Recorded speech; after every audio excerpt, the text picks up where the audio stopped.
Komponen penting pariwisata dari Taman Laut Bunaken ini dibagi dalam sebutan 5A. Pertama, saya akan menjelaskan accessibility atau transportasinya. Transportasi yang digunakan untuk menuju destinasi ini yang pertama, wisatawan dari luar kota Manado menumpangi pesawat yang kemudian akan mendarat di Bandara Samratulangi Manado.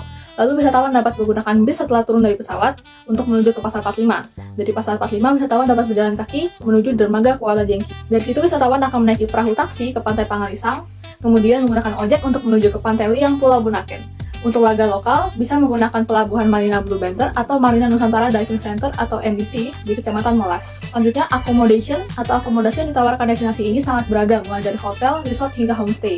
Yang kami pilih pertama adalah Luansa Hotel and Convention Center Manado. Hotel ini memiliki fasilitas jalanan yang sangat lengkap, mulai dari ruangan kamar yang bersih, restoran yang menyediakan sarapan makan siang makan malam, kolam renang, area bebas rokok, pusat kebugaran, ruang rapat, serta yang unik dari hotel ini adalah hotel ini dilengkapi oleh toilet atau kamar kecil untuk penyandang disabilitas. Selanjutnya, The Village Bunaken Resort yang berada di tepi pantai Pangalisan yang berjarak 2,46 km dari Taman Nasional Bunaken.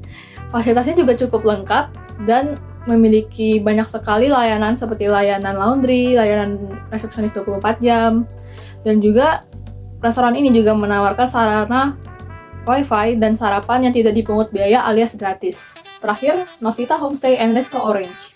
Selain hotel dan resort, terdapat homestay yang menurut kami sangat strategis karena hanya berjarak sekitar 4 km dari Taman Nasional Bunaken. Homestay ini menawarkan kamar bebas alergi debu dan bebas dari asap rokok. Tentu saja juga ada Wi-Fi gratis serta sarapan dan parkir yang tidak dipungut biaya juga. Kemudian, attraction atau daya tarik. Karena destinasi ini terkenal sebagai sebuah simbol wisata bawah laut yang ikonik, maka konsep attraction yang dipakai adalah konsep alam yang minim sekali campur tangan manusia atau man-made. Hal ini sejalan dengan konsep pariwisata berkelanjutan yang nanti akan dijelaskan, yaitu lingkungan alam yang dilestarikan oleh pihak pengelola Bunaken. Salah satu daya tarik utama dari Bunaken ini adalah kegiatan wisata bawah lautnya seperti snorkeling atau scuba diving, di mana para wisatawan berkesempatan mengeksplor keindahan surga bawah laut. Taman Nasional Bunaken ini juga memiliki 39 titik untuk menyelam dengan kedalaman yang bervariasi. Namun biasanya terdapat 4 spot menyelam yang sering dikunjungi yaitu Malcolm, Bethlehem, Emma Point, and Rumah Ikan. Saat menyelam, pengunjung dapat bertemu dengan berbagai jenis terumbu karang dan sekitar 3.000 jenis ikan di antara ikan ekor kuning, udai kangsumi, anglefish, blue striped snapper, dan masih banyak lagi yang berhabitat di perairan Bunaken. Pengunjung juga dapat bertemu dengan salah satu spesies langka yaitu penyu sisik hawksbill. Dan yang terakhir, pengunjung juga dapat melihat salah satu keunikan di dalam Laut Bunaken ini, yaitu adanya underwater great walls yang merupakan dinding karang raksasa sebagai tempat untuk makanan ikan-ikan kecil yang ada di laut. Nah, daya tarik dari destinasi di Bunaken ini bukan hanya di wisata alamnya aja loh, tapi terdapat daya tarik wisata lainnya, yaitu daya tarik wisata budaya. Daya tarik wisata kebudayaan yang dimiliki oleh Pulau Bunaken antara lain ada Gedung Kesenian Pinken Matindas, Teater Terbuka Taman Kesatuan Bangsa, Taman dan Ornamen Kota Kuburan Raja Mokodokek, Raja Kokodompis, Raja Wulang Kalangi, dan masih banyak lagi. Nah, selanjutnya ada daya tarik wisata buatan. Nah, apa sih daya tarik wisata buatan itu? Daya tarik wisata buatan merupakan objek wisata yang sengaja dibuat oleh pemerintah untuk menarik wisatawan untuk datang ke daerah tersebut. Nah, daya tarik wisata buatan yang terdapat di pulau ini antara lain ada Museum Negeri Provinsi Sulawesi Utara, Museum Pejuang TNI AD, Waruga atau Kuburan Minahasa, Kuburan Belanda, Feldbox atau benteng pada masa penjajahan Jepang, meriam kuno, dan masih banyak lagi. Nah, setelah itu kita akan menjelaskan tentang amenities atau fasilitas. Karena Taman Nasional Bunaken merupakan objek wisata yang sudah sangat terkenal secara internasional sebagai destinasi air dengan keindahan bawah lautnya, yang dimana pengunjung dapat melihat keindahan penghuni lautnya seperti terumbu karang dan biota laut yang hidup di tempat ini, sehingga pengunjung dapat melakukan aktivitas air seperti berenang. Dan yang paling sering dilakukan adalah scuba atau diving. Maka dari itu, di Taman Nasional Bunaken ini menyediakan fasilitas tempat menyewa alat diving dan juga guide atau instruktur menyelam. Bagi para pengunjung mancanegara, tidak perlu khawatir kalau mereka nggak bisa berbahasa Indonesia karena para guide atau instruktur menyelam di sini sudah menguasai beberapa bahasa asing seperti bahasa Inggris, Belanda, Prancis, dan Jerman. Selain itu, fasilitas di Taman Nasional Bunaken ini sudah cukup terbilang lengkap. Dikutip dari ecologisync.com, fasilitas yang disediakan di tempat ini terdapat tempat penyewaan transportasi darat maupun laut, money changer bagi wisatawan mancanegara yang ingin menukarkan uangnya dengan uang rupiah, lalu ada tempat ibadah, restoran, lalu hingga balai informasi wisata. Untuk ancillary, yaitu kelembagaan, lembaga yang mengelola Taman Nasional Bunaken adalah Dewan Pengelola Taman Nasional Bunaken. Lembaga ini dibentuk untuk mengelola kawasan ini. Namun, lembaga ini hanya merupakan lembaga yang bersifat koordinatif dan bukan pelaksana utama pengelola kawasan Taman Nasional Bunaken. Tugasnya hanya mengkoordinasi segenap kebijakan dan program yang dibuat oleh instansi terkait. Dikutip dari tnbunaken.com, Balai Taman Nasional Bunaken merupakan pengelola kawasan konservasi. Balai Taman Nasional Bunaken memiliki fungsi salah satunya adalah perlindungan dan pengamanan kawasan konservasi. Pengelola Taman Nasional dibagi menjadi 2 wilayah, yaitu Seksi Pengelolaan Taman Nasional atau SPTN Wilayah 1, Meras, yaitu mengelola wilayah Meras di bagian utara, dan Seksi Pengelolaan Taman Nasional atau SPTN Wilayah 2, Tambala di bagian selatan. Seluruh SPTN pada masing-masing wilayah secara aktif selalu melakukan patroli setiap harinya guna memastikan kelestarian ekosistem pesisir, mangrove, lamun, dan karang dari berbagai ancaman. Selanjutnya saya akan menjelaskan tentang dampak lingkungan dan ekonomi yang berada di Taman Nasional Bunaken. Taman Nasional Bunaken merupakan salah satu destinasi yang dibanggakan oleh warga Sulawesi Utara.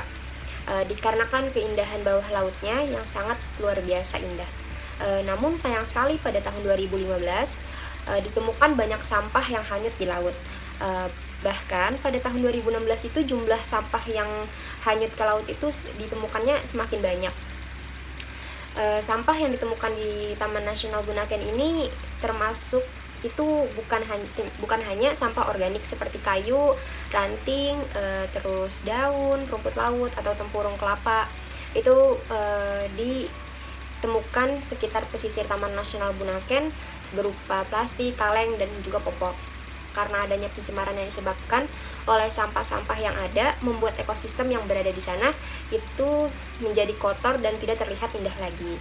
Hal tersebut menjadikan Taman Nasional Bunaken mengalami penurunan minat pengunjung.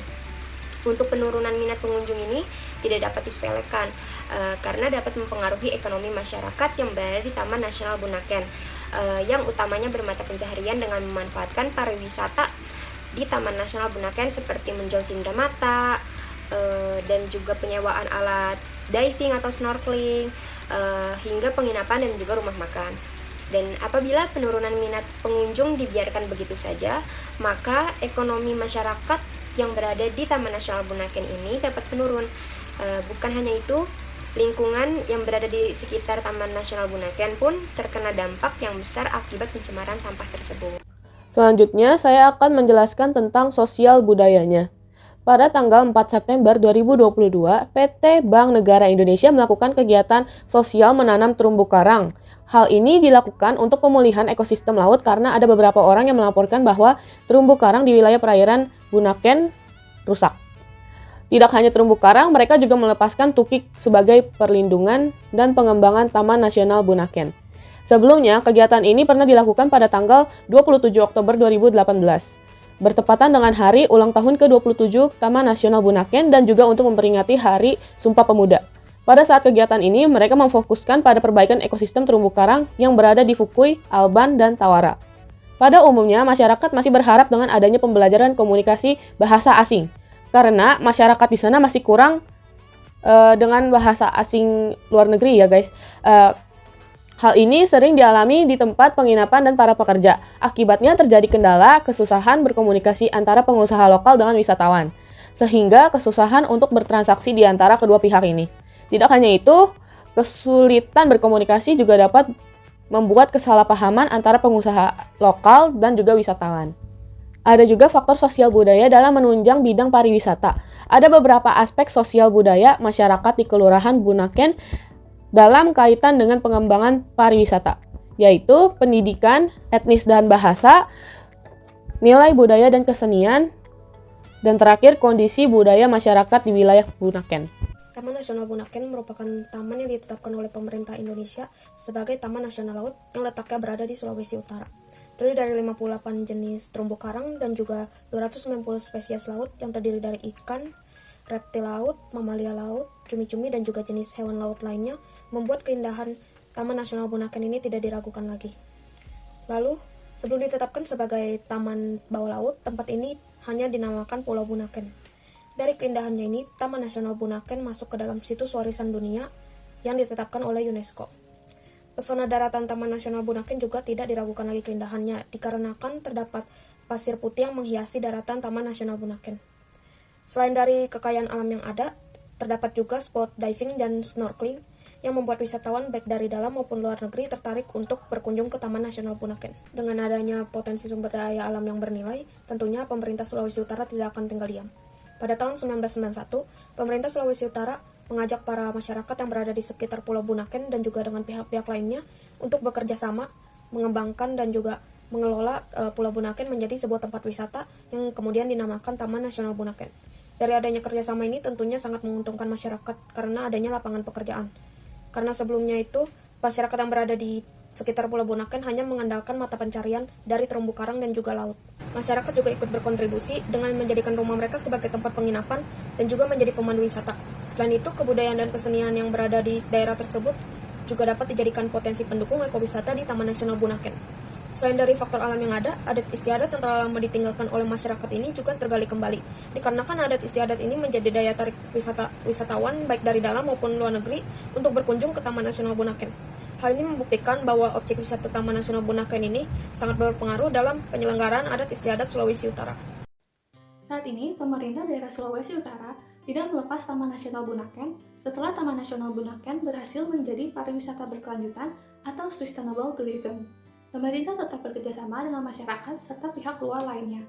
Contohnya itu, kolaborasi antara pemerintah daerah Sulawesi Utara dengan PT Bank Negara Indonesia yang dilakukan pada bulan Oktober lalu untuk penataan kembali daerah wisata Bunaken dengan tujuan penanaman kembali terumbu karang untuk memperkuat ekosistem laut sebagai komitmen untuk pengembangan dan perlindungan ekowisata yang ada di daerah Bunaken tersebut.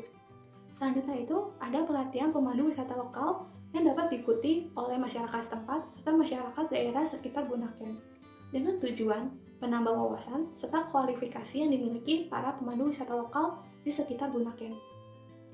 Wisatawan yang datang ke Taman Nasional Bunaken cukup banyak dari dalam negeri maupun luar negeri, sehingga pendapatan yang didapat juga cukup besar. Sekitar 30% pendapatan dari tiket karcis masuk ke taman diberikan kepada masyarakat dalam bentuk hibah. Hibah tersebut digunakan oleh masyarakat untuk fasilitas utama atau fasilitas penunjang lainnya yang dapat menaikkan kesejahteraan masyarakat di daerah sekitar Bunaken tersebut. Contohnya itu khusus bahasa Inggris untuk anak-anak serta pelatihan pemandu wisata lokal yang telah disebutkan sebelumnya. Kemudian, Taman Nasional Bunaken juga lebih memilih untuk mempekerjakan masyarakat setempat serta masyarakat lokal agar lowongan pekerjaan di daerah tersebut lebih banyak.